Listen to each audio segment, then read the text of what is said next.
Assalamualaikum warahmatullahi wabarakatuh. Alhamdulillah, hamdan kathiran, tayyiban, mubarakan fihi, kama yuhibbu rabbuna wa yardah. Wa nusalli wa nusallim ala nabiyyina Muhammad wa ala alihi wa ashabihi ajma'in. Ya ayyuhalladzina amanu taqullaha haqqa tuqatih wa la tamutunna illa wa antum muslimun. Amma ba'd. Jamaah kaum muslimin, Bapak Ibu, ikhwan dan akhwat sekalian yang berbahagia. Alhamdulillah kita bersyukur kepada Allah Tabaraka wa Ta'ala. Di malam hari ini biasanya kita gunakan untuk beristirahat atau mungkin yang lainnya. Tetapi kali ini kita manfaatkan untuk tetap menuntut ilmu, mempelajari agama kita yang kita cintai. Agama Islam yang kita yakini kebenarannya, yang berusaha kita pahami, kita amalkan, dan kita pertahankan agama ini sampai akhir hidup kita. Semoga apa yang kita lakukan di malam hari ini Allah catat sebagai amal saleh yang dapat memperberat timbangan kebaikan kita nanti pada hari kiamat. Jamaah sekalian, kembali kita bertemu dan melanjutkan kajian kita dari pembahasan buku yang berjudul 50 Sebab Terhindar dari Siksa Kubur. Pembahasan secara online, ya. 50 sebab terhindar dari siksa kubur. Dan kali ini kita bersama dengan Majelis Taklim Bumiku Mengaji. Dan kita sampai pembahasan kita di malam hari ini masuk kepada sebab yang ke-40 dan 41 yang ingin kita bahas. Ya, dari buku ini ada 50 sebab yang kita kumpulkan, yang kita ketahui, sebab-sebab yang berkaitan dengan bisa terhindarnya seseorang dari siksa kubur. Dan sekarang masuk sebab yang ke-40. Mari kita bahas sebab yang ke-40 dan setelah itu insya Allah sebab yang ke-41. Dan ini adalah sebab-sebab yang semuanya mesti dipahami dan diketahui oleh kita agar nantinya Allah selamatkan kita dari siksa kubur. Karena siksa kubur itu hak, benar adanya, dan nikmat kubur juga hak, benar adanya. Ini suatu perkara yang gaib, ya, tapi wajib kita imani. Karena Allah dan Rasulnya yang menginformasikan adanya peristiwa yang terjadi setelah kematian seseorang. Ya, marilah sama-sama kita pahami, kita persiapkan bekal sebaik mungkin, kita persiapkan bekal sebanyak mungkin. Ya, mumpung kita masih diberikan ruh, ya, ada kesempatan kita untuk beramal saleh, memperbanyak kebaikan dan ketaatan, dan menjauhi dosa dan kemaksiatan. Ya, mudah-mudahan setelah kita memahami dan mengamalkan isi buku ini, 50 sebab terhindar dari siksa kubur, dan semoga setelah itu pun Allah menyelamatkan kita, sehingga kita layak untuk mendapatkan nikmat kubur.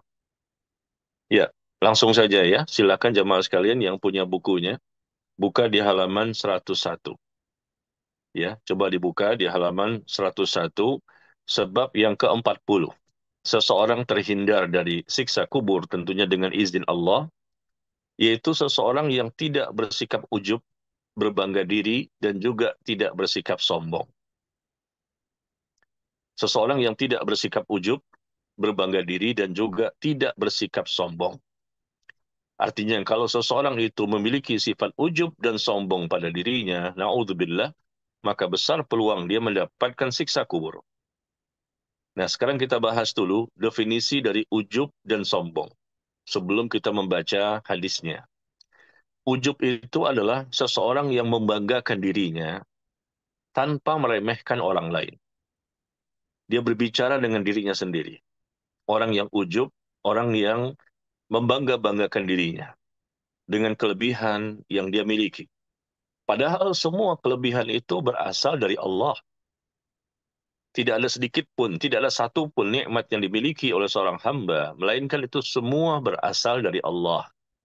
Tapi anehnya manusia, mereka berprasangka bahwa nikmat yang mereka peroleh ini adalah hasil kerja keras mereka, hasil pemikiran mereka, hasil ilmu mereka, dan lain-lain. Padahal jika Allah tidak izinkan, mereka tidak bisa memiliki apapun. Jadi ujub ini berbangga-bangga dengan dirinya, barangkali dengan kecantikannya, berbangga-bangga dengan kekayaannya, berbangga-bangga dengan ya kedudukannya, jabatannya, ilmunya, dan lain-lain. Na'udzubillah. Jadi ujub ini adalah sifat ya dosa besar, dan ujub ini lawan dari ikhlas. Ya, lawan dari ikhlas adalah riya, sum'ah, ujub, ya, dan sombong sekaligus. Jadi mereka berbangga-bangga tanpa meremehkan atau merendahkan orang lain. Itu ujub. Adapun sombong, apa bedanya antara ujub dan sombong? Ya, sombong itu artinya mereka membangga-banggakan dirinya dan sekaligus merendahkan orang lain. Jadi itu bedanya ujub dan sombong. Kalau ujub membanggakan dirinya, ya, tetapi tidak meremehkan orang lain. Karena memang dia sedang berbicara dengan dirinya sendiri. Betapa betapa hebatnya saya, ya, betapa banyaknya kelebihan saya. Ya, dia tidak sedang membicarakan orang lain. Dia sedang membicarakan dirinya sendiri. Adapun sombong, ya, orang yang juga membangga-banggakan dirinya sama seperti ujub, tapi sekaligus dia berbangga-bangga dengan dirinya, sekaligus dia merendahkan dan meremehkan orang lain. Itulah bedanya antara ujub dan sombong. Sekaligus sombong juga ada pengertian di hadis. Nabi mengatakan al-kibr batarul haq wa ghamtun nas. Sombong itu artinya orang yang menolak kebenaran dan merendahkan manusia. Ketika kebenaran datang kepadanya, dia tidak mau menerimanya. Menolak kebenaran. Bahkan kebenaran dari Allah dan Rasul pun ditolak. Dan sekaligus mereka merendahkan manusia, merendahkan orang lain. Yaitu pengertian yang tercantum di hadis ya. Nah demikian. Nah ternyata sifat ujub dan sombong sama-sama dosa besar, sama-sama menyelisihi syariat, dan bahkan sifat ini sedikit saja kalau ada di hati kita, na'udzubillah, bisa menyebabkan seseorang tidak akan masuk surga. Jangankan sifat sombongnya banyak, sifat ujubnya banyak. Sedikit saja, sebesar biji sawi, itu saja sudah bisa menyebabkan seseorang tidak akan dimasukkan ke dalam surga. Artinya mereka akan merasakan dulu siksa kubur dan juga siksa neraka. Sebagaimana Nabi SAW bersabda, di bukunya silahkan dibaca ya, la yadkhulul jannah man kana fi qalbihi mithqalu dzarratin min kibr. Tidak akan masuk surga orang yang di hatinya terdapat sifat kesombongan meskipun hanya sebesar biji sawi. Perhatikan jamaah sekalian ya, ikhwan dan akhwat, tidak akan masuk surga, tidak dimasukkan ke dalam surga orang yang memiliki sifat sombong di hatinya meskipun hanya sebesar biji sawi. Hanya kecil, lebih kecil daripada semut. Mungkin anaknya semut, sangat kecil sekali. Dengan sebab itu tidak dimasukkan seseorang itu ke dalam surga. Hanya sebesar biji sawi, sangat kecil. Lalu bagaimana sifat kesombongan itu yang besar sekali jumlahnya, banyak sekali? Bagaimana seperti itu? Na'udzubillah min dzalik. Dan orang yang memiliki pakaian yang bagus, orang yang memiliki sendal yang bagus, orang yang memiliki mobil yang bagus, rumah yang bagus, itu bukanlah sifatnya orang yang sombong. Dia sedang menikmati ya nikmat dari Allah, dari harta-harta yang halal, ya, dengan melakukan cara-cara yang sesuai dengan syariat. Tetapi kesombongan itu adalah, kata Rasul sallallahu alaihi wasallam, orang yang menolak kebenaran dan merendahkan orang lain. Di antara kita kaum muslimin ada orang-orang yang seperti ini. Kalau kita bicara orang kafir, jelas semua orang kafir itu sombong. Kita sedang bicara agama kita ya. Versi kita, agama kita. Semua orang kafir itu sombong. Sombong kepada Allah.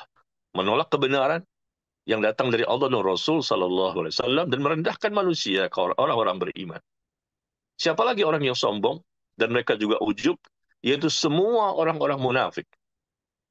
Orang-orang pelaku dosa yang zalim, yang fasik, munafik, mereka orang yang sombong semuanya. Karena mereka suka menolak kebenaran. Jangankan dari kita sesama manusia, dari Allah pun mereka tolak. Ya, dari Rasul pun mereka tolak.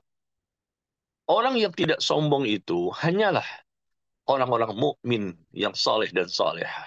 Orang mukmin yang bertakwa kepada Allah. Merekalah orang-orang yang Allah selamatkan di dunia dan di akhiratnya. Merekalah orang-orang yang beruntung dan berbahagia. Merekalah orang-orang yang akan mendapatkan tambahan taufik dan hidayah. Hanya satu golongan yang Allah selamatkan, orang bertakwa. Dan orang bertakwa tidak akan mungkin sombong kepada Allah dan Rasul-Nya. Dan mereka pun juga tidak akan bersikap sombong kepada sesama makhluk, kepada sesama manusia. Nah, kita lihat di sini bagaimana konteks kita ketika berbicara tentang ya adanya siksa kubur bagi orang yang ujub dan sombong. Ya, kita lihat di sini di hadisnya. Kata Nabi SAW, pernah satu hari ada seseorang yang berjalan menggunakan dua potong pakaiannya, yaitu sarung dan selendang. Ya, dia berjalan pada waktu itu. Rasul menceritakan kisah nyata ini, ya, bukan dongeng. Ya, Rasul menceritakan adanya orang yang berjalan mengenakan dua pakaian, yaitu sarung dan selendangnya, yang membuatnya ujub bangga diri dengan hal tersebut. Dia berbangga-bangga diri dengan pakaian yang dia gunakan. Dia berjalan dengan jalan yang angkuh dan sombong, rambutnya tersisir rapi, ya, berlaku sombong dalam berjalannya. Tiba-tiba Allah pun membelah bumi, dibelah bumi itu oleh Allah, lalu dia pun meronta-ronta karena tersiksa di dalam bumi kubur sampai hari kiamat. Ini kisah nyata. Ya, sekali lagi, ada orang yang berjalan dengan sombongnya, dengan mengenakan dua pakaian, yaitu sarung dan selendang, yang membuatnya jadi ujub, berbangga-bangga dengan dirinya. Wah, hebat saya dengan pakaian saya. Hebat saya dengan ini, dengan itu, dan ini. Sambil dia berjalan, rambutnya tersisir rapi, ya, jalannya dengan jalan yang angkuh, menunjukkan kesombongannya, bagaimana mungkin hartanya, mungkin ini dan itu. Kemudian tiba-tiba Allah membelah bumi. Dia terbenam, dia tenggelam ke dalam bumi. Tiba-tiba bumi itu terbelah dan dia masuk ke dalam bumi dan dia meronta-ronta. Maksudnya apa ini? Ketika terbelah dan dia pun masuk ke dalam bumi, ke dalam tanah, dan dia meronta-ronta, na'udzubillah, karena tersiksa di dalam bumi itu, di dalam kubur, sampai hari kiamat. Na'udzubillah min dzalik. Ini adalah hadis yang dikeluarkan oleh Imam Al-Bukhari dan Imam Muslim dan lain-lain, ya. Hadis dari Abu Hurairah radhiyallahu anhu. Jamaah sekalian yang berbahagia, kita sudah bahas beberapa, ya, siksaan-siksaan yang Allah berikan kepada orang yang berada di alam kubur. Ada yang sebentar, ada yang tidak begitu lama, tapi ada juga yang sampai hari kiamat. Siksa kubur diberikan sampai hari kiamat. Demi Allah ini terjadi. Seperti apa dosa mereka sehingga disiksa sampai hari kiamat? Kita sudah bahas sebelumnya, seperti orang yang meninggalkan ibadah sholat. Atau orang yang mempelajari Al-Quran, kemudian mereka menolak Al-Quran. Mereka meninggalkan ibadah sholat, atau mereka mempelajari Al-Quran, lalu mereka menolak isi Al-Quran. Dan juga ini, yaitu orang yang sombong, orang yang ujub dengan gayanya, dengan pakaiannya, dengan cara berjalannya. Ternyata dengan sebab itu saja, Allah menenggelamkan dia ke dalam bumi, dan dia meronta-ronta dan tersiksa ketika berada di dalam bumi tersebut, artinya di dalam kubur sampai hari kiamat. Banyak yang Rasul sebutkan contoh-contoh siksaan, ya, tetapi ada beberapa saja yang kita ketahui, ya, ini masalah gaib. Beberapa saja yang kita ketahui dari hadis yang disiksa sampai hari kiamat tidak pernah berhenti. Apakah mereka orang kafir? Tidak, mereka muslim. Meninggalkan sholat atau mempelajari Al-Quran. Bukan tidak belajar. Dia pelajari Al-Quran lalu ditolak isi Al-Quran. Atau orang yang seperti ini, berjalan dengan berbangga-bangga dengan pakaiannya, berjalan dengan kesombongannya. Allah benamkan dia ke dalam bumi dan disiksa sampai hari kiamat. Atau yang keempat, yang kita dapatkan informasinya, orang yang berbicara dengan kebohongan-kebohongan, dengan kedustaan-kedustaan, lalu kedustaan itu tersebar kemana-mana. Ya, tersebar ke pelosok-pelosok dunia ini. Dan dia disiksa dengan kedustaan dan kebohongan yang dia sebarkan itu, ya, berita-berita hoax yang dia sebarkan kemana-mana, subhanallah, Dan ini pun dia disiksa dengan siksa sampai hari kiamat. Coba bayangkan jemaah sekalian. Bentuk ujub dan sombong ini ternyata banyak sekali menjadi sikap yang sering dilakukan oleh manusia. Ya, mungkin dengan lisannya kita bisa melihat dan mendengar, atau mungkin dengan cara gerakan-gerakan tubuhnya, lirikan matanya, tajaman matanya, bagaimana komentar-komentarnya, tindakannya, perbuatannya, itu terjadi. Dan mungkin kita pernah seperti itu ya. Na'udzubillah, nas'alullah as-salama wal afiyah. Segeralah kita bertobat kepada Allah. Jangan sombong jamaah sekalian. Kita nggak punya apa-apa. Kita lahir ke alam dunia pun nggak punya apa-apa. Wallahu akhrajakum min butuni ummahatikum la ta'lamuna syai'a. Allah telah mengeluarkan kamu dari perut ibumu dalam kondisi tidak punya apa-apa. Tidak punya ilmu. Tidak punya pengetahuan. Kita semua lahir ke alam dunia dalam kondisi telanjang. Belum dikhitan. Sebagai seorang bayi yang menangis karena digoda oleh syaitan. Nggak punya apa-apa. Lalu Allah jadikan kita memiliki pendengaran, kita bisa ada penglihatan, melihat, kita bisa punya hati, dan seterusnya. La'allakum tashkurun, agar kamu bersyukur kepada Allah. Lihat contoh yang nyata nih jamaah sekalian. Hanya sekedar berjalan saja, berjalan sambil ujub berbangga-bangga dengan dirinya, dengan pakaiannya, ya, atau dengan cara berjalannya dan lain-lain disebabkan oleh kelebihan yang Allah berikan, bukan disyukuri tapi disikapi dengan sombong. Akibatnya dibelah bumi itu, dia terperosok masuk ke dalam bumi dan dia meronta-ronta, naudzubillah, yatajaljal. Dia meronta-ronta di dalam bumi itu artinya tersiksa sampai hari kiamat. Sebagaimana yang pernah dialami oleh Qarun, ya. Kalau Qarun kita lihat ada keterangan di dalam Al-Quran. Kalau ini yang saya sebutkan tadi, berjalan sambil ya menunjukkan kesombongan dia, dia menolak kebenaran dan meremehkan dan merendahkan manusia yang lain. Nah, ada pun Qarun, Allah sebutkan di surah Al-Qasas, surah ke-28, ayat ke-81. Ya, surah ke-28, ayat ke-81, Allah menyebutkan, فَخَسَفْنَا بِهِ وَبِدَارِهِ الْأَرْضِ. Maka kami benamkan Qarun beserta rumahnya ke dalam bumi.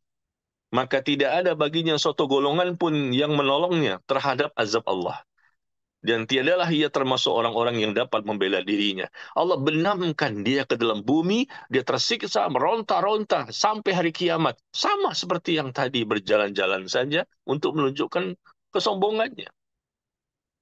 Qarun sombong dan ujub dengan hartanya, yang tadi berjalan-jalan dengan pakaiannya untuk menunjukkan bagaimana ketampanannya barangkali, dengan pakaiannya yang bagus, ya, dia inginkan orang melihatnya dan ingin menampakkan kekayaannya, kesombongannya, kedudukannya, jabatannya, kekuasaannya. Na'udzubillah min dzalik. Jemaah sekalian ini berbahagia. Ini merupakan perbuatan yang sangat memberikan dan menakutkan ya bagi orang-orang yang beriman. Ya, bayangkan hanya sebesar biji sawi saja, sangat kecil. Dikatakan akibatnya tidak akan masuk ke dalam sorga. Hanya sebesar biji sawi. Lalu bagaimana dengan Qarun? Bagaimana dengan orang yang tadi berjalan dengan kesombongan? Bagaimana dengan kita yang suka membangga-banggakan diri kita? Kita merasa sudah ngaji, kita merasa sudah taklim, kita merasa sudah mengikuti sunnah, kita merasa sudah mengikuti manhaj salaf, ya. Lalu kita merasa sudah punya jenggot yang panjang, sudah menghidupkan sunnah dengan pakaiannya, dengan jubahnya, dengan kopiahnya, dengan jilbabnya, dengan cadarnya. Merasa sudah banyak catatannya, merasa sudah banyak bukunya, sudah banyak pengetahuannya, sudah merasa saya sudah ngaji 5 tahun, saya sudah ngaji 10 tahun, saya sudah ngaji 15 tahun, dan meremehkan orang-orang yang baru berhijrah. Merendahkan orang-orang yang baru bertaubat. Allahu Akbar walillahilhamd. Ketahuilah, Orang yang baru berhijrah, orang yang baru bertaubat, orang yang baru berubah bisa jadi lebih mulia dibandingkan orang yang sudah lama ikut ngaji sunnah. Sudah lama ikut ngaji sunnah, berbangga-bangga dengan pakaiannya, berbangga-bangga dengan majlis ilmunya, majlis taklimnya, dikenal banyak orang, majlis taklim ini, majlis taklim ini. Siapa pimpinannya? Saya pimpinan majlis taklim itu.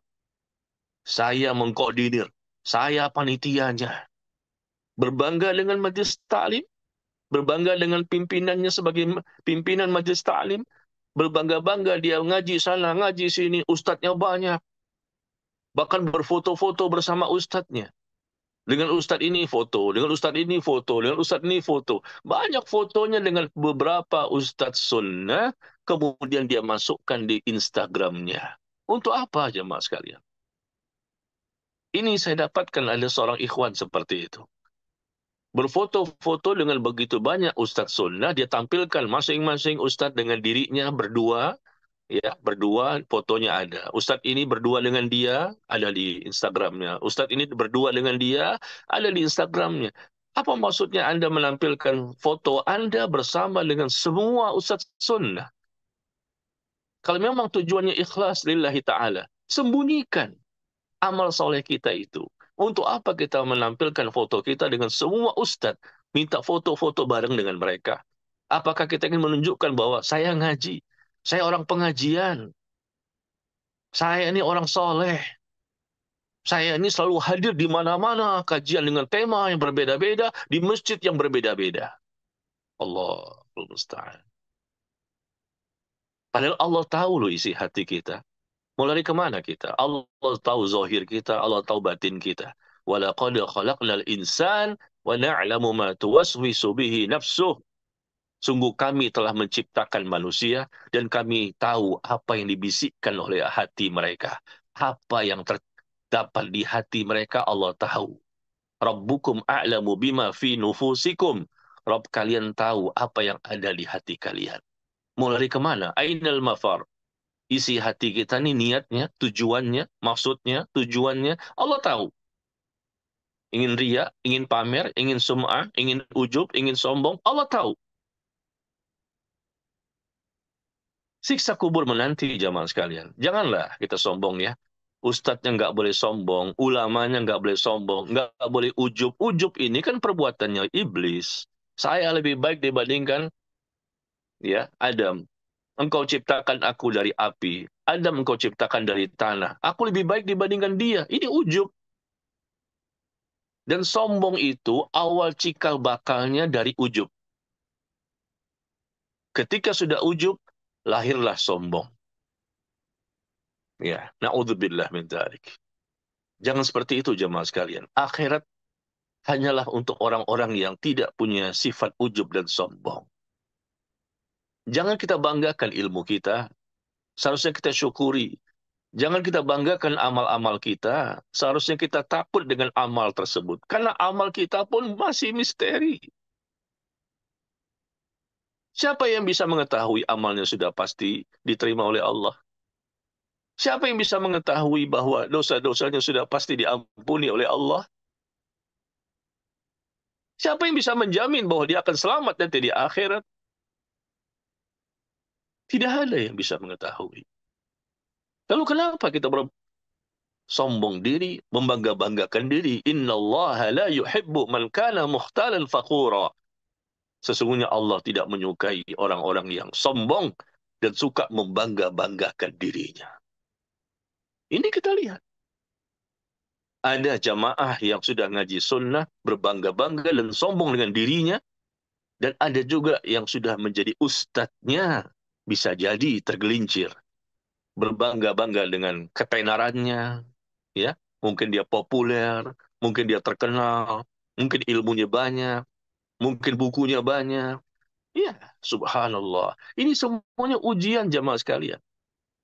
Orang yang tertinggi derajatnya di sisi Allah adalah orang yang bertakwa. Dan orang bertakwa pasti dia tidak punya sifat sombong dan ujub karena hatinya bersih.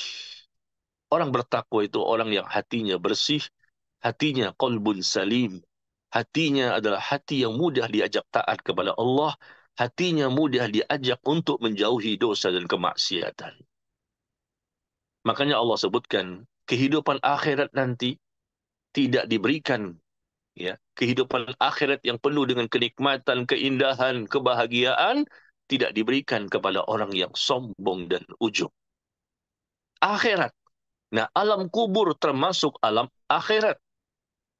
Sebelum fase-fase berikutnya, yang pertama kali namanya kehidupan alam akhirat adalah alam kubur. Makanya Allah sebutkan, ya, di surah Al-Qasas ayat ke-83. Silakan jamaah sekalian, ya. Lihat di surah Al-Qasas surah ke-28 ayat ke-83. Setelah menjelaskan tentang Qarun, setelah menjelaskan tentang Qarun yang dibenamkan dirinya beserta rumahnya, beserta hartanya ke dalam bumi karena dia ujub dan sombong, ya, dibenamkan ke dalam bumi dan mendapatkan siksa kubur sampai hari kiamat. Lalu Allah jelaskan di ayat ke-83-nya di surah Al-Qasas, tilka darul akhirah naj'aluha lilladina la yuriduna 'uluwan fil ardi wala fasada wal 'aqibatu lil muttaqin. Itulah negeri akhirat. Kata Allah, inilah negeri akhirat. Naj'aluha, kami peruntukkan kepada siapa? Orang yang tidak menginginkan, ya, tilka darul akhirah naj'aluha lilladina la yuriduna 'uluwan fil ardi wala fasada. Orang yang tidak menginginkan untuk menyombongkan dirinya selama hidup di dunia dan tidak membuat kerusakan di muka bumi. Dan akhir kehidupan itu, akhir kesudahan itulah yang baik untuk orang-orang bertakwa. Negeri akhirat itu kami peruntukkan, kami jadikan untuk orang yang tidak menyombongkan dirinya selama hidup di dunia dan tidak membuat kerusakan di muka bumi. Itu khusus untuk orang yang tidak sombong. Negeri akhirat itu, kata Allah. Nah, kalau mendapatkan sifat sombong, siksa kubur, dan bisa jadi bertambah dengan siksa neraka. Perhatikan, alam kubur adalah alam akhirat. Disiksa dulu di alam kubur sebelum mendapatkan siksa neraka. Na'udzubillah. Tidak akan masuk ke dalam surga meskipun hanya sebesar biji sawi. Jangan kita sombong dengan ibadah kita. Yang belum beribadah, sombong. Yang sudah ibadah juga sombong. Bagaimana ini? Yang belum beribadah, sombong. Yang sudah beribadah juga sombong. Yang tidak berilmu, bodoh, nggak ngerti apa-apa. Tapi sombongnya luar biasa. Padahal nggak punya ilmu. Tapi kita dapatkan juga orang yang berilmu, Masya Allah, ilmunya memang banyak. Tapi sombong juga. Yang tidak punya amal, sombong. Yang tidak beramal, sombong. Yang beramal pun juga sombong. Yang berjilbab, sombong. Yang bercadar, sombong. Yang berjenggot, sombong. Yang tidak tertutup auratnya pun juga sombong. Yang terbuka auratnya juga sombong. Apa ini perbedaan kita dengan mereka? Seharusnya kita sudah tutup casing dengan casing penampilan yang islami. Kita ikuti syariat, kita sudah ngaji, kita sudah taklim. Dengan akidah yang benar, dengan ibadah yang benar, melahirkan akhlak yang mulia. Output dari akidah yang benar dan ibadah yang benar adalah akhlak yang mulia. Hati semakin bersih. Bukannya semakin kita menyombongkan diri kita. Wah, bagaimana begitu banyak orang yang hadir. Masya Allah, saya orang yang hebat. Saya orang yang banyak sekali followersnya. Lihat Instagram saya.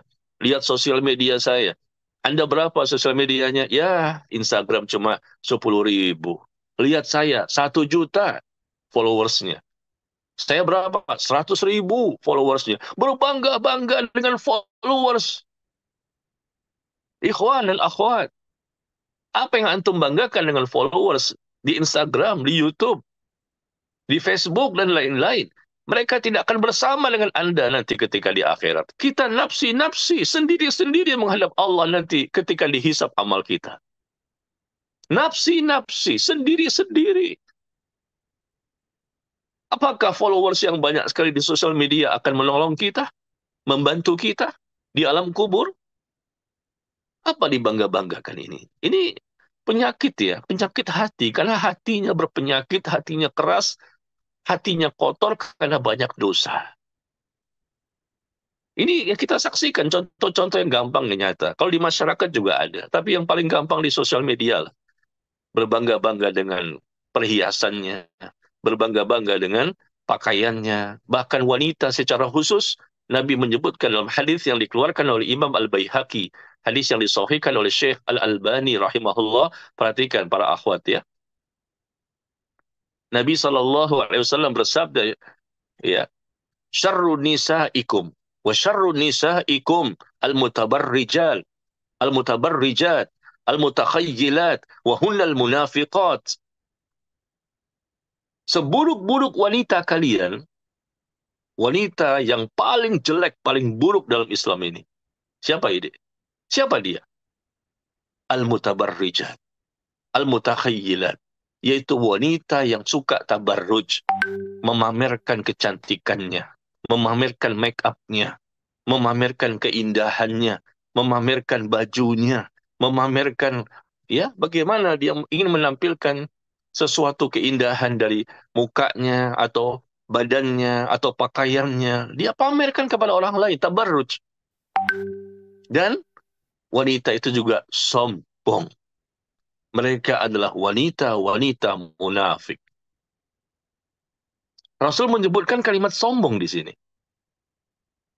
Seburuk-buruk wanita kalian adalah wanita yang suka tabarruj, memamerkan kecantikannya. Di sosial media begitu banyak ya, yang suka sombong, memamerkan kecantikannya, keindahan tubuhnya, memamerkan bajunya, jilbabnya, cadarnya. Ya Allah. Dan kemudian Rasul mengatakan seburuk-buruk wanita kalian yang bertabarruj, suka pamer-pamer keindahan tubuhnya, ya, kecantikannya dengan make up-nya, dan kemudian mereka juga sombong. Disebutkan sombong sekaligus di situ. Tabarruj dan sombong. Wahunnal munafiqat, dan mereka adalah wanita-wanita munafik. Ciri khas wanita munafik, ya, di antaranya tabarruj dan sombong disebutkan. Berarti mereka bukan mukmin. Orang mukmin tidak seperti itu. Orang mukmin yang betul-betul mukmin memiliki rasa takut kepada Allah. Orang-orang mukmin yang betul mukmin sejati, yang hakiki, mereka orang-orang yang berusaha bertakwa kepada Allah, baik laki-laki maupun yang perempuan. Tapi yang menarik di sini adalah Rasul menyebutkan secara khusus tentang seburuk-buruk wanita kalian, wanita yang sombong. Padahal nggak punya apa-apa, tapi kok sombong. Atau mungkin oke lah, dia punya harta, mobilnya bagus, rumahnya bagus, ya, dia punya ya banyak sekali uangnya, barangkali memang dia cantik, mungkin badannya bagus segala macam, lalu dia sombongkan dirinya. Atau mungkin maaf nih ya, terjadi juga nih di masyarakat, ada orang yang menyombongkan dirinya ketika mereka menikah lagi. Ini terjadi loh, ya. Berapa istri antum? Istri saya cuma satu. Ya, cuma satu. Lihat dong, Ana nih, istrinya dua nih. Istri Ana tiga. Istri Ana empat. Apa ini? Anda sedang bercanda atau serius ini? Membangga-banggakan dirinya karena dia sudah punya wanita, punya istri yang lebih dari satu. Nikah itu ibadah, jamaah sekalian. Ketika Anda berbangga-bangga dengan ya, memiliki istri yang lebih banyak dibandingkan yang lain, Anda menyombongkan diri, hati-hati, tidak akan masuk surga. Orang yang menyombongkan dirinya, dan sombong itu ada di hatinya, meskipun sebesar biji sawi. Hati-hati dengan ancaman siksa kubur. Berjalan dia, berlenggak-lenggok, berjalan dengan angku dan sombongnya, memakai dua pakaian, tiba-tiba Allah benamkan dia ke dalam bumi, dia meronta-ronta ya tajaljal, dia meronta-ronta kesakitan dalam bumi, dalam kubur, sampai hari kiamat. Macam-macam bentuk orang ini ingin membanggakan dirinya atau menyombongkan dirinya. Kadang-kadang membanggakan dengan ilmunya, menyombongkan dengan amalnya, ya, menyombongkan dengan banyaknya istri yang dia miliki, membanggakan begitu banyaknya anak yang mereka miliki. Apa ini, ya Allah? Kesian. Padahal itu semua tidak akan bisa menyelamatkan kalau tidak ada iman dan amal saleh. Ya, dan kita tahu semua apapun nikmat yang kita miliki saat ini itu berasal dari Allah. Wa ma bikum min ni'matin faminallah. Tidak ada satupun nikmat yang kita miliki, kelebihan, yang kita miliki, keistimewaan yang kita miliki, semuanya. Itu semua adalah hakikatnya berasal dari Allah. Inna lillahi wa inna ilaihi raji'un. Dan ketika dicabut oleh malaikatul maut, nyawa kita, roh kita dicabut keluar, maka tidak ada yang bersama kita nanti di alam kubur, kecuali iman dan amal soleh semata. Bersihkan hati, jangan sombong, jangan ujub, jangan sum'ah, jangan riya, jangan nifak, jangan sum'ah, jangan nifak, jangan riya, jangan hasad, jangan iri, jangan dengki, jangan suuzon. Malu kita sudah ngaji sunnah dan jenggotnya panjang begini kok masih kotor hati kita. Menyombongkan diri. Padahal tidak ada satupun milik kita. Semua milik Allah ini yang dititipkan kepada kita. Yang diamanahkan kepada kita. Ya. Di buku ini, saya sudah menyebutkan contoh ya. Adanya orang yang berjalan lalu kemudian dibenamkan ke dalam bumi mendapatkan siksa kubur dengan apa yang dia miliki atau mungkin korun tadi. Tapi ternyata juga ada yang contoh ketiga disebutkan di halaman 102. Contoh yang lain disebutkan di sini. Ternyata Nabi SAW bersabda, "Thalathatun la yukallimuhumullah yaumal qiyamah wa la yanzuru ilaihim wa la yuzakkihim wa lahum adzabun alim." Ya, ada tiga golongan manusia jemaah sekalian, yang mana Allah tidak akan mau untuk berbicara dengan mereka. Dan Allah pun tidak akan mensucikan mereka. Dan tidak akan melihat mereka dengan pandangan kasih sayang nanti pada hari kiamat. Dan bagi mereka azab yang pedih. Dosa apa ya? Kenapa kok begitu beratnya? Ada 4 disebutkan. Satu saja sudah menakutkan bagi orang-orang beriman. Yaitu Allah tidak akan berbicara dengan dia. Artinya Allah tidak memperdulikan dia. Ya, Allah tidak akan memberikan kepada dia rahmat. Lalu Allah tidak akan mensucikan mereka. Artinya Allah tidak akan membersihkan dosa-dosanya. Allah pun tidak akan melihat kepada mereka dengan pandangan kasih sayang dan bagi mereka azab yang pedih. Salah satu saja sudah menakutkan. Apalagi dengan 4 poin ini. Balasan yang luar biasa. Dosa apakah yang mereka lakukan? Ternyata yang pertama adalah orang tua yang berzina. Orang tua yang pezina. Orang tua sudah pernah menikah, berkeluarga, tapi dia berzina. Ini ancamannya luar biasa. Apalagi yang ketiga, raja yang selalu berdusta. Pemimpin yang penuh dengan kedustaan, kedustaan, dan kebohongan. Yang ketiga, orang fakir yang sombong. Nah, disebutkan di sini. Ya, orang tua yang suka berzina, raja yang suka berdusta, dan orang fakir yang sombong. Sudah miskin, fakir, masih juga sombong. Apa yang Anda miliki? Enggak ada. Tapi Rasul menyebutkan, memang ada yang seperti itu. Udah fakir, sombong lagi. Udah miskin, sombong lagi. Artinya apa sombong di sini? Menolak kebenaran atau merendahkan manusia.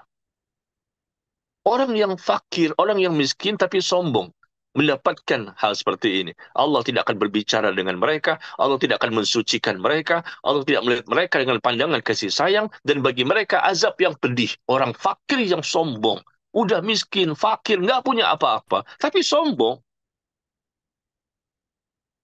Di hadapan manusia begitu sombongnya dia. Di hadapan Allah dan Rasul pun begitu sombongnya dia. Menolak kebenaran. Wa idza qila lahu ittaqillah akhadhathu al-'izzatu bil itsm fa hasbuhu jahannam wa la bi'sal mihad. Allah sebutkan di surah Al-Baqarah ayat 206 ya. Al-Baqarah ayat 206. Ya. Bagaimana Allah firmankan 206 atau 207 ya, coba dilihat ya. 206 atau 207. Kita lihat surah Al-Baqarah. Di mana Allah mengatakan wa idza qila lahu, dan ketika dikatakan kepadanya bertakwalah kepada Allah. Ya, bertakwalah kepada Allah. Apa yang terjadi? Bangkitlah kesombongannya untuk berbuat dosa. Dinasehati sombong. Dia mungkin orang miskin ini nggak punya harta, nggak punya sesuatu kelebihan. Tapi ketika dinasehati, luar biasa. Tampillah dia menampilkan kesombongan untuk kembali berbuat dosa. Dia tentang Allah, dia tentang Rasulullah, dia tidak mau menerima Al-Quran dan hadis. Orang kaya untuk sombong mungkin kita katakan mungkin masih wajar lah. Dia punya kelebihan, meskipun demikian nggak boleh juga sombong ya. Tapi ada kan kelebihan yang mereka miliki, meskipun memang itu semua datang dari Allah. Ini udah miskin mau apa lagi? Kata Nabi, orang fakir yang miskin. Tapi rupanya mereka sombong dari sisi yang lain, bukan dari kelebihan yang Allah berikan, tetapi bisa jadi mereka menolak kebenaran. Wa idza qila lahu, ya, ittaqillah, ketika dikatakan kepada mereka, bertakwalah kepada Allah. Kan nasihat yang baik, terimalah. Kita kan semuanya pendosa, kita ini banyak kesalahan, kita ini banyak kekurangan, kita ini banyak kelemahan. Ustadz pun dinasihati, diterima. Karena Ustadz juga manusia biasa, bisa benar, bisa salah, mungkin tergelincir, segala macam. Terima saja. Asalkan memang itu terbukti, benar, dan cara penyampaian juga elegan, dengan adab, dengan etika yang baik, ya, subhanallah, bukan dipermalukan di hadapan orang lain, bukan diumbar, dibongkar aibnya, ya, naudzubillah. Ini apa yang Anda inginkan dari membongkar aib seorang ustadz? Berdosa besar Anda membongkar aib seorang ulama, berdosa besar Anda ingin menjatuhkan kehormatan orang lain. Apabila dikatakan kepadanya, bertakwalah kepada Allah. Maka apa yang terjadi? Kan bagus nasihat ya. Ayo kita sholat, ayo kita taklim, ayo tertutupnya aurat, bertakwalah kepada Allah. Hendaknya kita segera bertaubat, kita perbaiki didik kita. Ternyata akhazathul izzatu bil ithm, maka bangkitlah kesombongannya untuk berbuat dosa. Allah marah di sini. Fahasbuhu jahannam. Maka cukuplah bagi dia neraka jahannam. Dan itu seburuk-buruk tempat kembali. Na'udzubillah. Dinasihati bukannya diterima, dinasihati justru ngeyel, dinasihati membantah, dinasihati tidak terima, dinasihati justru ya mereka ini memiliki ya ucapan-ucapan yang menyakiti kembali kepada orang lain. Bahkan memberikan tuduhan-tuduhan kepada orang yang memberikan nasihat dan dakwah kepadanya. Hati-hati jamaah sekalian, begitu banyak Allah sebutkan dalam Al-Quran tentang orang yang menyombongkan diri ini. Yang mereka akan mendapatkan azab di dunia dan di akhirat. Di dunia, belum sampai di alam kubur. Belum sampai siksa kubur. Tapi di dunia demi Allah, mereka sudah mendapatkan dulu balasan dari orang yang ujub dan sombong. Kenapa? Karena mereka berbuat zolim kepada Allah. Berbuat zolim kepada Rasulullah. Berbuat zolim kepada sesama manusia. Ya, sombong kepada Allah, itu zolim. Sombong kepada Rasulullah, tidak mau mengikuti sunnahnya, itu sombong. Dan sombong kepada sesama manusia, merasa dia punya kelebihan, itu juga zalim. Merusak kehormatan manusia, mengambil hartanya, atau melukai, atau memukul ya fisiknya. Ini semua adalah dosa besar yang harus kita jauhi. Jangan kita tertipu, terperdaya, dan terlena dengan kehidupan dunia yang sebentar, tidak lama, sementara, dan pasti kita akan tinggalkan. Orang yang suka sombong ini kadang merasa dia akan hidup selama-lamanya di dunia ini. Orang yang sombong ini merasa bahwa dia akan hidup dan tidak akan mati. Dunia memang tujuan mereka, bukan akhirat. Dunia ada di hatinya, bukan di tangannya. Maka mereka suka sombong dengan jabatannya, dengan kekuasaannya. Merasa ujub, merasa punya kelebihan yang selalu mereka tampakkan kepada orang lain. Hati-hati, siksa kubur menanti. Sebelum sampai di siksa kubur, apa kata Nabi SAW? Ada 3 dosa yang akan disegerakan hukumannya, balasannya di dunia. Sebelum orang itu mati. 3 dosa yang akan disegerakan balasan hukumannya di dunia. Ya, tidak menunggu disiksa kubur, di dunia saja akan dibalas. 3 dosa ini. Pertama, zalim. Yang kedua, durhaka sama orang tua. Yang ketiga, memutuskan tali silaturahim. Berbuat zalim yang pertama, termasuk sombong dan ujub. Yang kedua, durhaka sama orang tua. Durhaka sama orang tua juga bentuk kesombongan. Dan memutuskan tali silaturahim juga bentuk kesombongan. Disombong tentang dia kaya. Mentang-mentang dia mentang-mentang dia putuskan tali silaturahim. Ah, kamu ini ya udah miskin ya dan seterusnya. Atau mereka ya durhaka sama orang tua karena sombong, dia punya harta, orang tuanya ya miskin, ya orang tuanya udah lemah, udah tua renta, ya fisiknya sudah tidak bisa kuat seperti dulu, hartanya juga tidak sebanyak seperti dulu, maka anaknya begitu punya kelebihan, maka dia pun mulailah membentak-bentak orang tuanya. Sombong. Na'udzubillah min dzalik. Jadi mohon maaf ya, di malam hari ini sepertinya kita tidak bisa membahas dua sebab ya. Awalnya rencananya dua sebab, ya, sebab yang ke-41 setelahnya. Tapi sepertinya saya harus membahas tentang sombong ini agak panjang lebar. Karena ini terjadi pada kehidupan kita. Ya, kita sudah tahu ini akan menyebabkan siksa kubur, iya. Kita tahu ini menyebabkan siksa neraka, iya. Kita tahu ini menyebabkan seseorang tidak akan dimasukkan ke sorga, iya. Tapi kita belum tahu atau lupa barangkali bahwa sifat sombong ini juga akan dibalas di dunia. Sebelum orang itu mati, karena mereka sampai mati belum juga bertaubat. Bagaimana ini? Orang munafik melakukan kesombongan, orang kafir melakukan kesombongan, sombong untuk menerima firman Allah dan hadis dari Nabi SAW.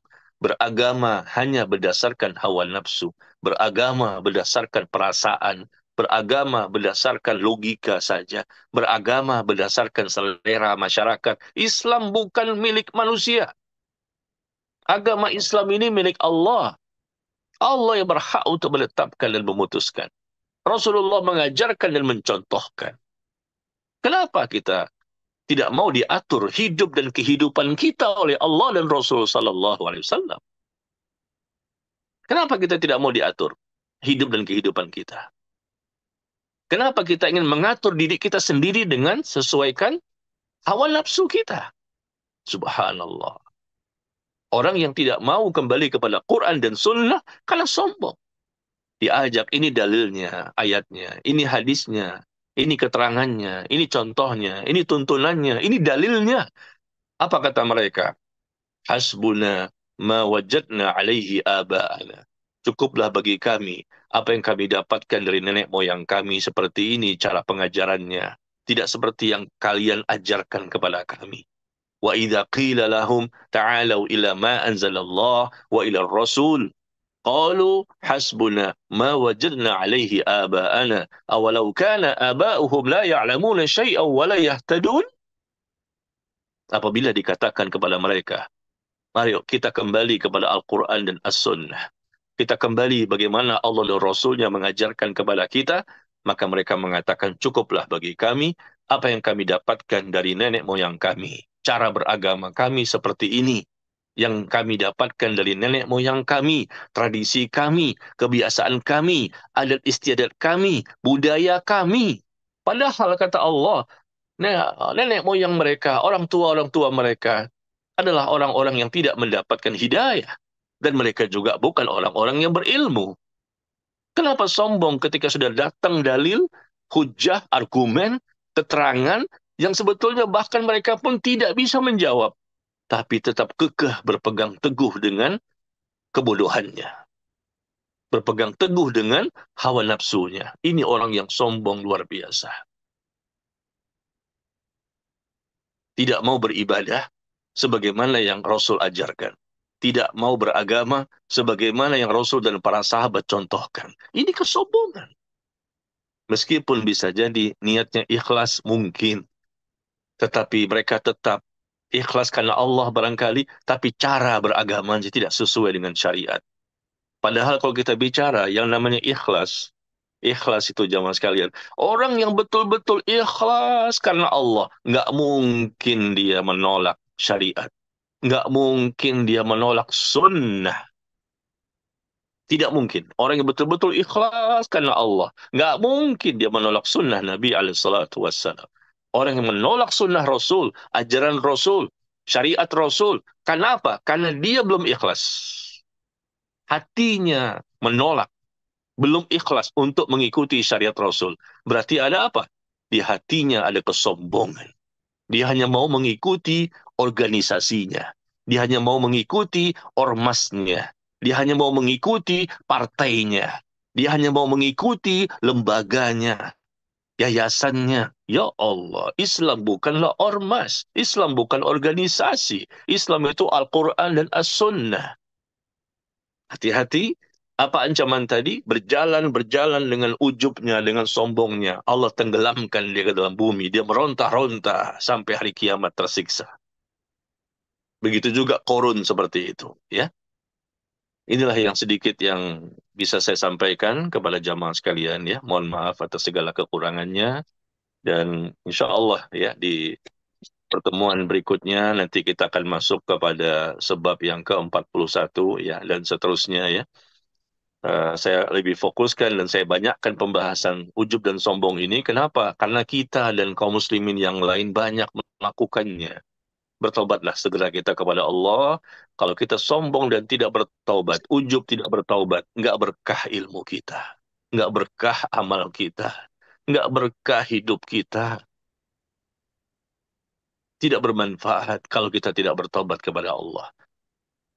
Semoga Allah mengampuni dosa-dosa kita, dan semoga Allah menambahkan taufik dan hidayah kepada kita, sehingga kita mampu untuk menjadi hamba Allah yang ikhlas, yang tidak ada riya, tidak ada sum'ah, tidak ada ujub, tidak ada sombong. Dan selalu berusaha memperbaiki dirinya sepanjang hidup kita sampai mati. Sehingga menjadi pribadi yang bertakwa, yang mau mengikuti sunnah Nabi Sallallahu Alaihi Wasallam. Ya, baik, barangkali sampai di sini jamaah sekalian. Dan kita buka sesi tanya jawab. Barangkali sudah ada yang ingin bertanya, saya persilahkan. Wallahu ta'ala a'lam bissawab. Baik, Masya Allah, sangat menarik sekali dan inilah jebakan-jebakan setan yang seringkali menggoda kita ketika eh, sudah bertambah ilmu, ternyata godaan itu semakin banyak, sehingga boleh jadi kita menjadi orang yang sombong atas kesolehan kita, seperti yang tadi disampaikan oleh Ustadz, kesombongan atas kita ini sebagai orang yang mengikuti kajian sunnah, kenal dengan Ustadz sunnah, dan sebagainya. Dan itu adalah merupakan jebakan-jebakan setan sehingga dapat melunturkan amal soleh kita. Nauzubillah. Alhamdulillah di sini sudah ada pertanyaan dari jemaah yang menyampaikan pertanyaan melalui chat. Yang pertama dari Ukti Yuniarti di Bandung. Bismillahirrahmanirrahim. Assalamualaikum warahmatullahi wabarakatuh. Pertanyaannya, apabila berkata sombong, kemudian sudah beribadah, sombong dan berdusta, berkata manis, eh, padahal kita percaya dia pintar berbicara padahal hatinya kotor, berbangga dengan pakaian, memamerkan badan, dan lain sebagainya. Bagaimana solusinya jika kita menemukan hal semacam ini, Ustaz? Demikian. Iya, kalau itu ada pada diri kita, maka segeralah kita beristighfar dan bertobat kepada Allah dengan taubat nasuha. Ya, kalau itu ada pada diri kita dan saya rasa kita pernah ya, mungkin tidak sering barangkali mungkin ya, tapi kita kayaknya pernah deh memiliki sifat sombong ini atau merasa ujub. Ya kita bukan malaikat, terus terang saja lah. Ya seorang ustadz juga bisa terkena sifat dan penyakit ini, penyakit di hati. Seorang ulama pun bisa, apalagi orang awam. Ulama saja bisa memiliki sifat sombong. Ilmunya Masya Allah. Al-Quran dan hadis, hafal. Tapi sombong itu kadang-kadang ada. Dan Allah yang tahu. Karena itu adalah penyakit yang ada di hati. Yang terkadang diketahui oleh orang lain. Karena dia ungkapkan dengan lisannya. Wah, sombong ini orang. Sebetulnya kan ini masalah penyakit di hati ya. Maksiat hati. Ujub dan sombong itu maksiat hati. Tapi kadang-kadang kita bisa tahu, wah sombong dia, ujub dia, riak dia. Atau mungkin dengan tindakannya, dengan perbuatannya, ya kita bisa menilai, wah ini sih sifat orang yang sombong ini. Dengan tindakannya atau ucapannya. Nah seperti itu. Jadi kalau memang kita eh, yang melakukannya di masa lalu atau di masa sekarang, segeralah kita bertobat kepada Allah. Kita bukan malaikat ya yang tidak memiliki dosa dan kemaksiatan. Kita manusia biasa yang jatuh bangun, dosa lagi, berusaha bangkit lagi, jatuh lagi bangun. Ya kita maksiat lagi. Itulah, kita bertobat terus sampai mati. Sampai setan berputus asa. Tapi kalau tadi dikatakan sifat sombong itu ada pada diri orang lain, bukan diri kita, barangkali kita lihat orang seperti itu, ya makanya kita nasihati. Ya kita dakwahi, kita perbaiki, dan kita doakan. Ada yang seperti itu. Ya, orang-orang yang kita lihat, jangankan jauh-jauh lah. Sifat sombong ini bisa jadi suami kepada istri, atau istri kepada suami. Kita jauh, nggak usah kemana-mana jauh-jauh.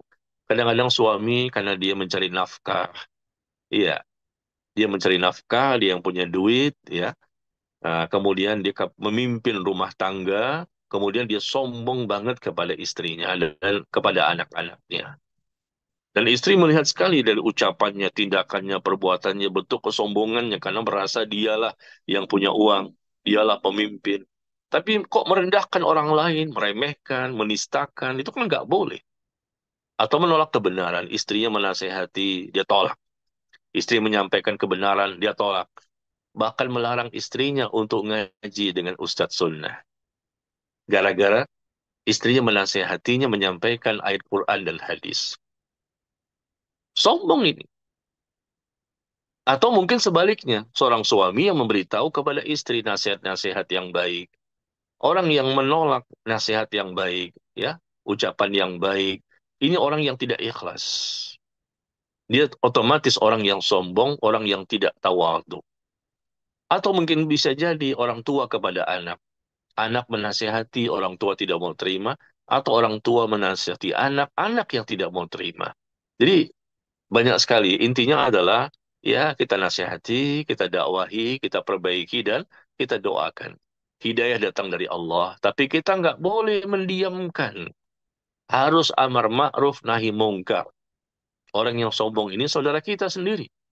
Ya, kata Nabi apa? Unsur akhaka zaliman au mazluman. Tolonglah saudaramu yang zalim dan saudaramu yang terzolimi. Ya, menolong saudara yang terzolimi, kami paham ya Rasulullah. Bagaimana cara menolong saudara kami yang zalim?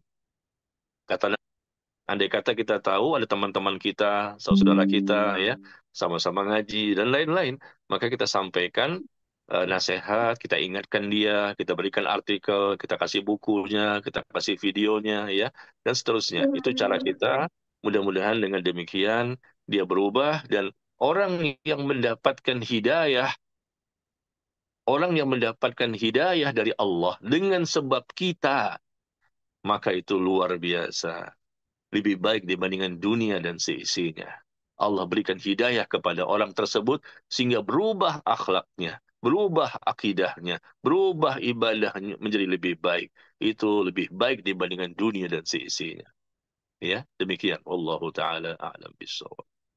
Baik, Masya Allah. Terima kasih atas penjelasan-penjelasannya dan jawaban-jawaban dari Ustaz. Untuk selanjutnya pertanyaan masih melalui WA, masih melalui chatbox di Zoom meeting ini dari Akhi Tarmizi. Bismillahirrahmanirrahim. Assalamualaikum ya Ustazi. Jazakallahu khairan atas tausiahnya. Pernah mendengar kalau kaum perempuan tidak diizinkan ikut MTQ. Itu apakah dikhawatirkan timbul ujub atau ada alasan syar'i yang lainnya? Demikian Ustaz pertanyaannya. Barakallahu fikum. Iya, untuk wanita, ya, barakallahu fik yang bertanya. Untuk wanita, ya tentunya disarankan untuk tidak mengikuti acara-acara seperti itu ya. Musabaqah tilawatil Quran. Ya bisa jadi untuk pribadinya, kita tidak memastikan, tidak suuzon ya. Tapi bisa jadi yang mengikuti MTQ ini, ya, baik laki-laki maupun wanita, bisa jadi ada ujub di hatinya, ada juga sombong di hatinya, bisa jadi ya. Bukan kita memastikan semua yang mengikuti MTQ pasti sombong, pasti ujub. Tidak. Tidak demikian, tapi kita khawatirkan ada ujub dan sombong di hatinya. Karena pada waktu itu dia dengan segala macam potensinya ingin membagus-baguskan suaranya. Itu bisa timbul keria, pamer. Bisa juga keria. Ria itu pamer, pamer suara. Pamer indahnya, bagusnya suara yang dia miliki. Bisa juga ke ujub, bisa juga ke sombong. Ya, secara pribadi orang yang mengikuti acara tersebut ya terbukalah pintu-pintu. Apakah bisa selamat? Nah, ini kembali kepada masing-masing orang. Bisa jadi ada yang selamat, bisa jadi ada yang tidak selamat. Tapi untuk pertanyaan tadi, masalah MTQ untuk wanita ya maksudnya. Jadi selain ada terbukanya pintu-pintu fitnah, bisa jadi ada ujub, ada sombong, ada ria ya. Tapi untuk wanita ada tambahan lagi, yaitu mereka tidak boleh mendayu-dayukan suaranya, melembah lembutkan suaranya, ya di hadapan laki-laki yang bukan mahram. Bukankah ada ayat dalam Al-Quran di surah Al-Ahzab? Ya, coba buka di surah Al-Ahzab itu ayat ke berapa itu? 33 atau 32 ya, coba dilihat ya. Di surah Al-Ahzab surah ke-33 ayat yang ke-32 atau ke-33. Di situ ada firman Allah yang melarang ya istri Nabi untuk melemah lembutkan suaranya. Melemah lembutkan, mendayu-dayu ya suara yang bisa menimbulkan syahwat bagi orang yang memiliki penyakit di hatinya. Seorang wanita, suaranya itu aurat. Ya, wanita itu aurat secara keseluruhan, kata Nabi SAW. Ketika dia mendayu-dayukan suaranya, begitu indahnya, melengking-lengking, meninggi-ninggikan suaranya, apa ini tidak bisa menimbulkan fitnah bagi laki-laki yang berakal? Pasti bisa menimbulkan fitnah. Seorang wanita, coba dengarkan ya, akhwat, yang semoga Allah merahmati kita semua, ketahuilah, Anda wanita dan bukan laki-laki sehingga bisa jadi tidak tahu bagaimana laki-laki. Laki-laki sudah Allah takdirkan, fitnah terbesar bagi mereka adalah wanita. Seorang wanita tidak usah berbicara, diam saja. Itu sudah menimbulkan fitnah bagi laki-laki. Tidak berbicara, sudah berjilbab, bahkan bercadar semuanya. Itu saja sudah bisa menimbulkan fitnah bagi laki-laki. Anda jangan mengatakan, kok begitu? Ya memang fitrahnya Allah menciptakan laki-laki demikian. Nggak ngomong apa-apa, sudah bercadar, sudah tertutup semua, itu bisa menimbulkan syahwat bagi laki-laki. Lalu bagaimana Anda menampilkan wajah cantik, memakai parfum wangi-wangian, lalu melengking-lengkingkan suara, mengindah-indahkan suara, melembah lembutkan suara, mendayu-dayukan suara untuk meraih piala dan uang supaya menang. Maksimal bagaimana caranya suara itu luar biasa. Menaikkan syahwat birahi, menaikkan ya syahwat birahi seorang laki-laki. Dan itu fitrah. Ya, jangan mengatakan, oh itu laki-laki yang tidak bisa menjaga hatinya saja. Jangan begitu, nggak bisa. Rasulullah saja pernah melihat ada wanita lewat di depannya. Rasulullah orang yang paling bersih hatinya di muka bumi. Tidak ada manusia yang lebih bersih hati dibandingkan Nabi SAW. Tapi ketika ada wanita lewat di depannya, lalu Rasulullah pun terbangkitkan syahwat. Dan beliau mendatangi istrinya Zainab untuk berhubungan. Setelah melihat seorang wanita yang cantik. Wajar, fitrah manusia. Memang Allah takdirkan seperti itu seorang laki-laki yang normal tentunya. Dia masih berakal sehat. Bahkan itu bisa terbangkitkan syahwat dan hawa nafsu. Ya, hanya melihat saja wanita lewat. Wajahnya terlihat cantik.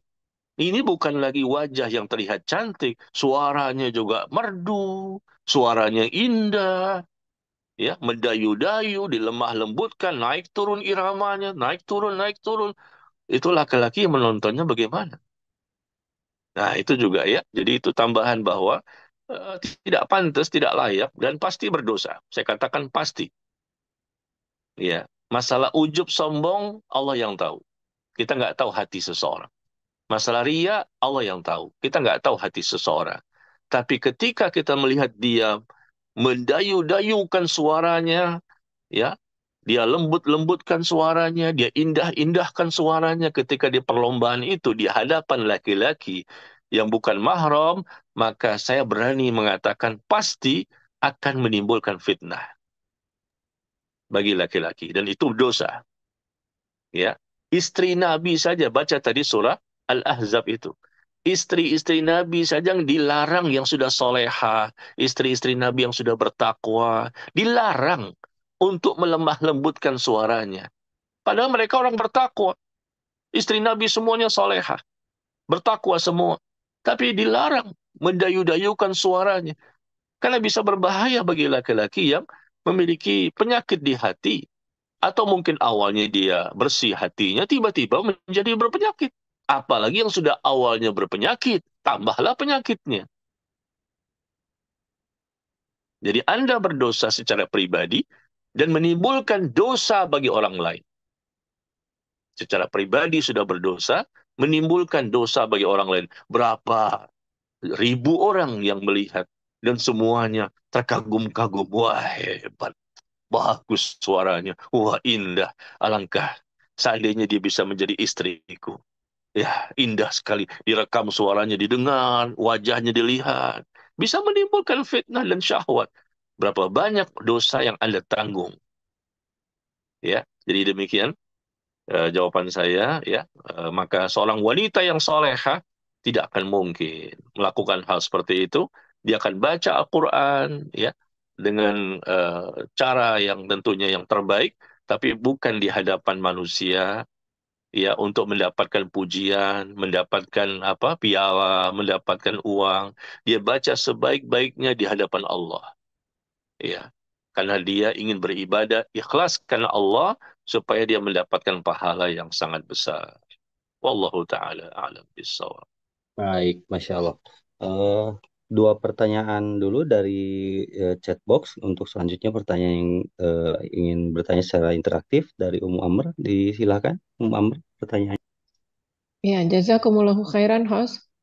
Jazakumullahu khairan Ustadz atas reminder nasihat materinya hari ini.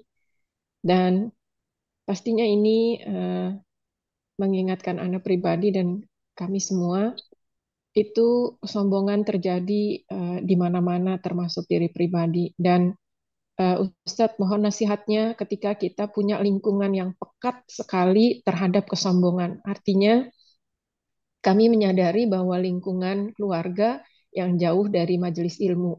Ketika disampaikan ayat Al-Quran ditolak, ketika disampaikan ini nasihat dari Rasulullah SAW ditolak.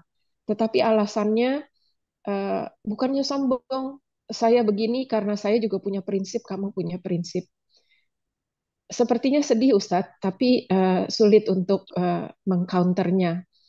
Dan biasanya Ustadz punya tips-tips pointers yang bagaimana caranya kita terhindar atau bisa mengurangi kesombongan dan tidak terjatuh dalam kesombongan itu Ustadz. Jazakumullahu khairan atas nasihat Ustadz. Wa iyyakum. Ya, barakallahu fiik. Intinya pertanyaannya bagaimana kiat-kiat agar kita, ya, terhindar dari ujub, kesombongan, ya, penyakit ria atau sum'ah, ya, atau penyakit-penyakit hati lainnya. Intinya bagaimana mengikhlaskan niat. Ya, karena lawan dari ikhlas adalah ria, sum'ah, ujub, sombong. Ya. Kalau kita ditanya bagaimana agar bisa terhindar dari sifat sombong dan ujub, ria dan sum'ah, maka jadilah kita pribadi yang ikhlas. Maka sama saja pertanyaannya bagaimana kiat-kiat agar kita bisa menjadi orang yang ikhlas. Kalau sudah ikhlas, insya Allah, ya, kita terhindar dari kesombongan, ikhlas betul-betul karena Allah, ya. Betul-betul ikhlas karena Allah, ya, dia kita serahkan hati kita, zohir kita dan batin kita. Penyerahan secara totalitas. Nggak mungkin orang itu sombong. Ya, kalaupun pernah jatuh sekali, dua kali, tiga kali, itu wajar sajalah. Ya, mungkin lima kali juga masih wajar. Namanya manusia, kita bukan malaikat. Tapi sangat jarang sekali. Sangat jarang sombong, sangat jarang ria. Sangat jarang ujub dan sum'ah. Kenapa? Dia pribadi yang ikhlas. Jadi kalau ditanya bagaimana kiat-kiatnya agar kita bisa terhindar dari sombong, jadilah orang yang ikhlas. Nah, bagaimana caranya menjadi orang yang ikhlas? Yang pertama adalah kita berdoa kepada Allah. Kita minta kepada Allah, ya, agar kita menjadi orang yang ikhlas. Dan kita berlindung kepada Allah dari kesombongan, ujub dan lain-lain. Contohnya, Allahumma inni a'udzubika minar riya was sum'ah wal ujub wal kibr wal nifaq. Ya, ini contoh salah satunya ya. Doanya kepada Allah, ya Allah, aku berlindung kepadamu dari sifat riya, ujub, sum'ah, sombong, dan nifak, kemunafikan. Allahumma inni a'udzubika minar riya, was sum'ah, wal ujub, wal kibr, wal nifak. Aku berlindung kepadamu, ya Allah, dari sifat adanya riya, penyakit riya di hati, ingin pamer ya. Dan sum'ah, menceritakan supaya dipuji-puji oleh orang lain. Dan aku berlindung kepadamu, ya Allah, dari ujub, dari kesombongan, dan adanya nifak, kemunafikan ada di hati. Jadi doa itu macam-macam ya. Intinya kita minta dijadikan orang yang ikhlas.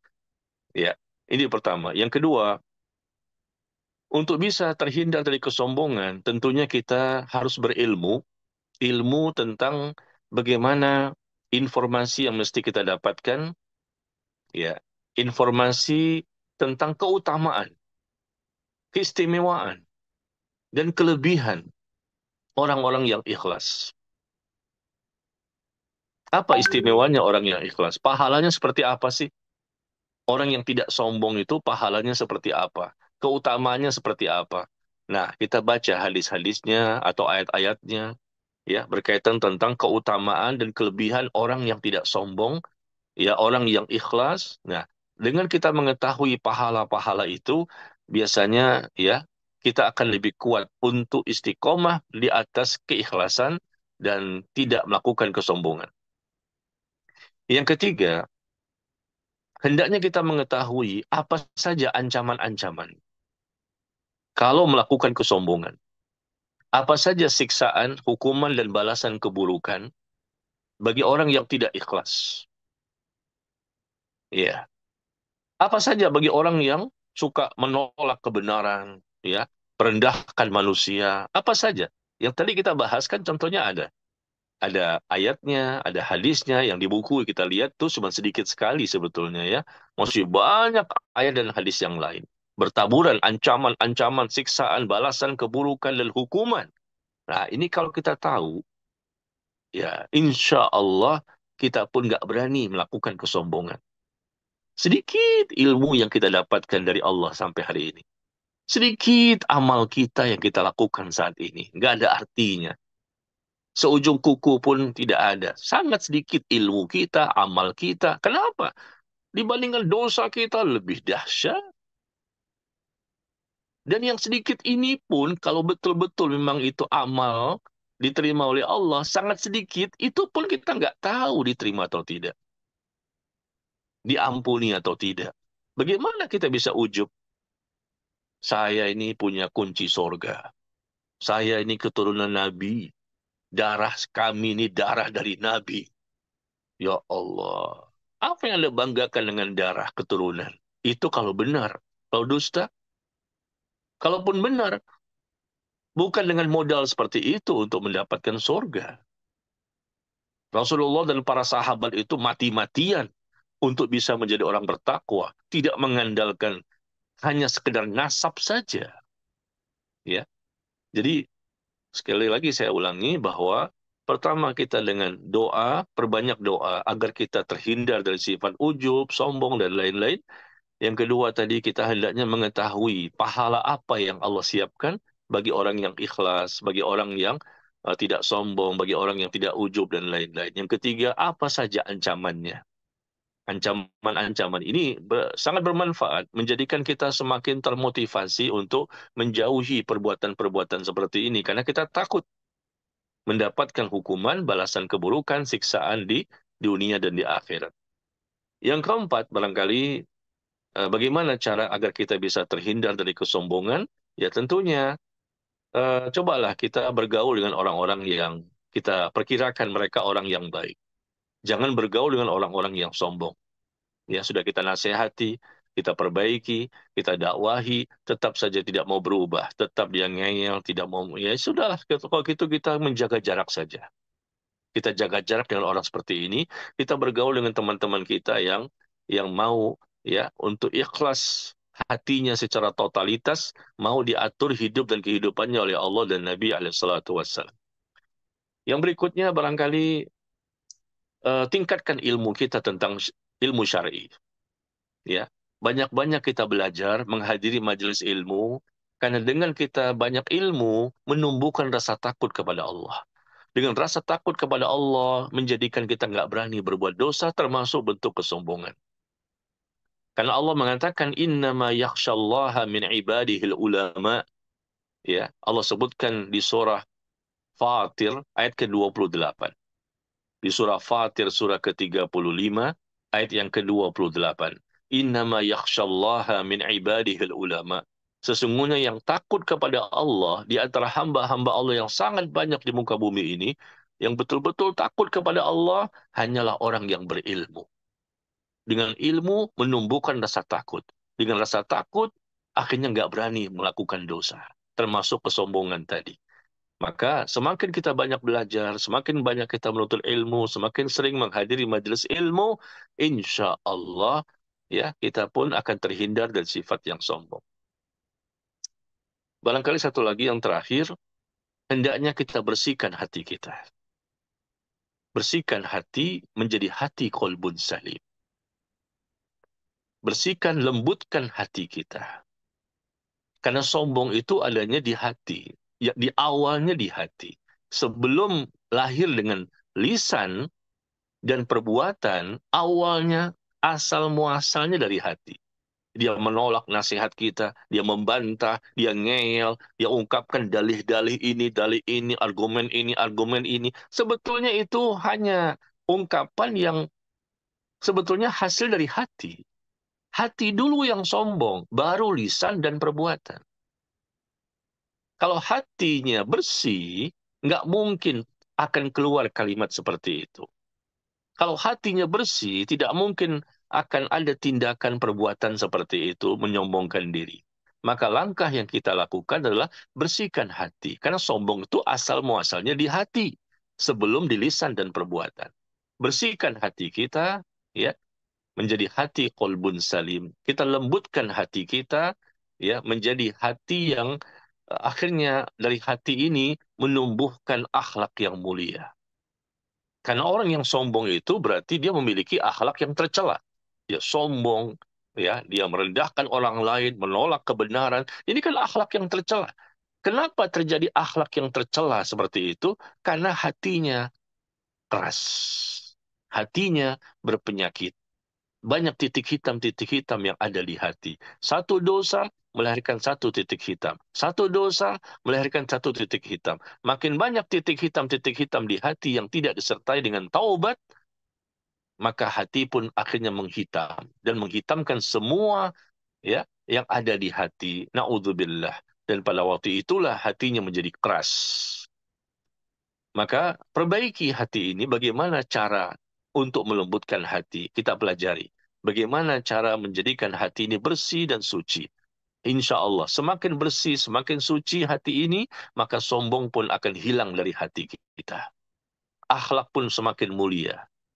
Dan ucapan kita menjadi lebih baik, dan perbuatan kita pun insya Allah akan lebih baik.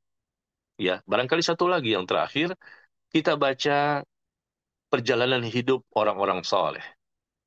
Bagaimana Rasulullah, bagaimana para sahabat, bagaimana para tabi'in, bagaimana ulama-ulama dahulu dan ulama sekarang. Bagaimana kisah-kisah mereka yang menarik. Bagaimana mereka rasa takutnya kepada Allah, bagaimana ibadahnya, bagaimana perjuangannya, bagaimana pengorbanannya, bagaimana jihadnya. Ya, bagaimana langkah-langkah mereka sehingga dengan ibadah yang sudah luar biasa ini saja, sudah bertakwa, tapi masih takut kepada Allah, nggak sombong. Nah, itu menjadikan kita terenyuh. Ya Allah, kita ini belum jelas amalnya diterima atau tidak. Mereka tuh udah jelas diterima taubatnya, diampuni dosanya, diberkahi hidupnya, Allah mencintainya, Allah meridhoinya. Tapi ketika mau mati nangis semuanya. Huzaifah bin Al-Yaman radhiyallahu an ketika akan mati menangis. Abu Hurairah radhiyallahu an ketika akan mati menangis. Muaz bin Jabal radhiyallahu an ketika akan mati menangis. Abu Darda radhiyallahu an ketika akan mati menangis. Para sahabat rata-rata mereka menangis ketika akan mati. Padahal mereka bukanlah orang-orang yang layak mendapatkan siksa, insyaallah mereka orang-orang bertakwa.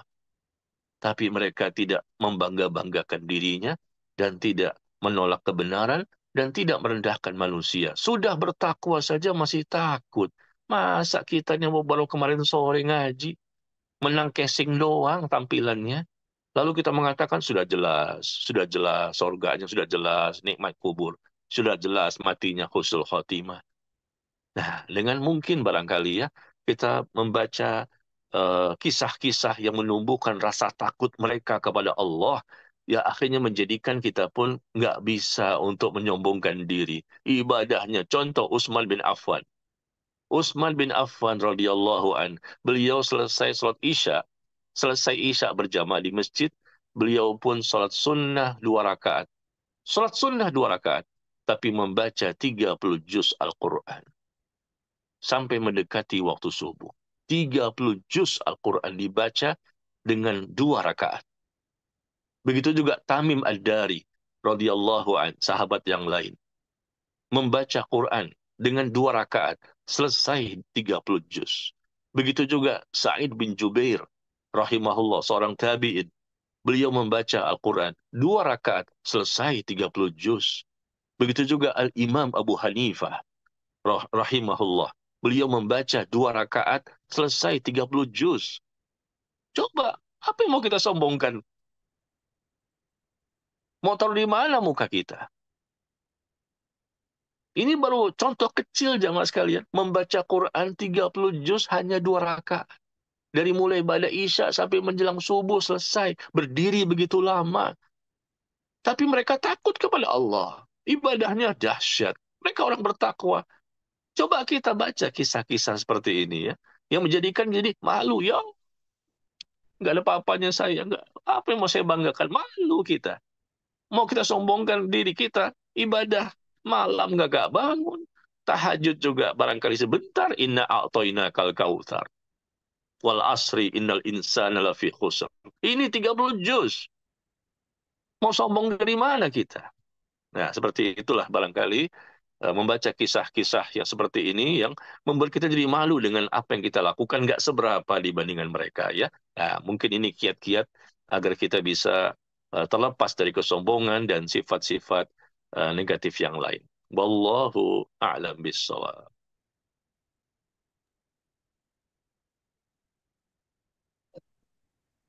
Baik, Kamu Amar, apakah masih ada pertanyaan dari Amerika ataupun juga jemaah di Kanada? Alhamdulillah, jelas, jazakumullahu khairan Ustadz, Kang Zain.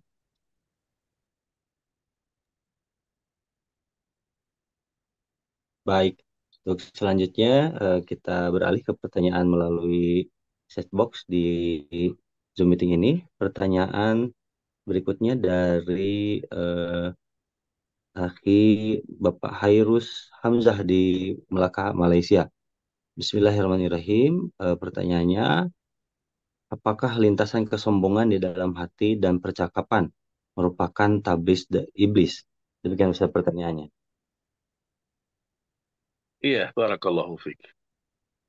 Talbisul iblis, perangkap iblis ya, jebakan-jebakan iblis ya, perangkap syaitan. Ya, salah satunya itu menjadikan orang itu sombong sehingga akhirnya jatuh kepada dosa. Perangkap-perangkap syaitan itu banyak sekali ya, macam-macam cara-cara mereka agar kita tuh jatuh kepada dosa. Ya, salah satunya itu menjadikan kita sombong, ada lintasan di hati. Ini bukan suatu hal yang beda dengan niat ya.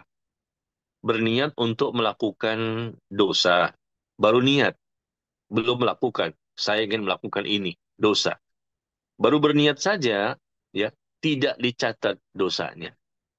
Tapi begitu melakukan dosa, baru terhitung dosanya. Bedakan ya, ini niat. Niat ingin melakukan kemaksiatan, baru niat, saya ingin melakukan ini. Dosa ini. Tapi dia baru niat di hati. Ya, tapi belum dilakukan, hanya niat, belum dicatat dosanya. Begitu dia melakukan dosa itu, maka baru tercatat dosanya. Tapi kalau sombong, di hati juga. Tapi itu bukan masalah niat, itu maksiat hati. Langsung tercatat dosanya. Bedakan antara niat dan sombong. Ini sama-sama di hati ya. Yang satu niat, ya. Kalau niatnya ingin berbuat kebaikan, sudah tercatat satu pahala. Saya ingin sholat malam. Ya, baru niat ini sudah tercatat satu pahala. Dia amalkannya, dia bangun malam, maka menjadi 10 pahala sampai 700 pahala. Dilipat gandakan oleh Allah. Amal kebaikan kita ini 10 sampai 700 kali lipat. Tapi baru niat saja ingin melakukan kebaikan, baru satu pahalanya. Berbeda dengan niat untuk bermaksiat, berbuat dosa. Baru niat, belum tercatat dosanya. Tapi begitu melakukan, maka tercatat satu dosa. Adapun sombong itu bukan niat, itu maksiat hati.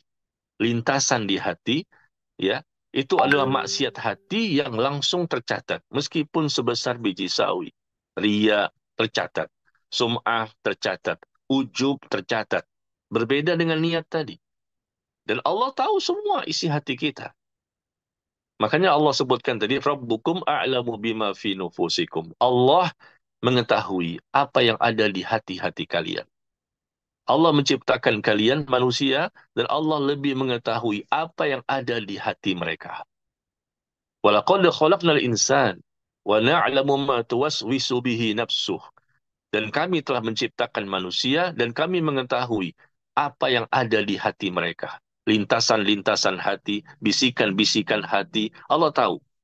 Dan itu tercatat dosanya. Kalau berkaitan dengan maksiat hati, suuzon, itu di hati. Ya. Kemudian hasad, iri, dengki, ada di mana? Di hati. Langsung tercatat dosanya. Nah, berbeda dengan niat tadi. Niat ingin melakukan kebaikan, tercatat satu pahala.